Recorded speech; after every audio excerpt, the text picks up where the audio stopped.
Good morning, araw ngayon ng Saturday. So, bukas mga kaurag ay bukas ang alis ko. Puputong Bicol. Makakapagpahinga ako ng 12 days. So, 12 days ako dun sa Bicol.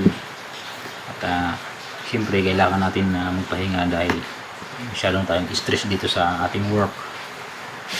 Nakaka-stress din kahit ganito yung trabaho.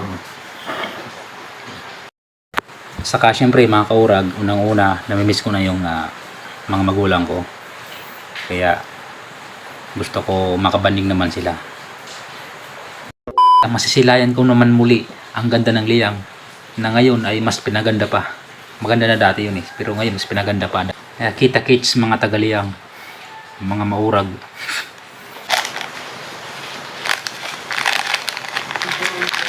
Papunta na raw yun. Kaya nang alas 5 tinawagan ko. Alas 5 na pala. Ngayon lang. Kapit tayo mga kawan. Sim.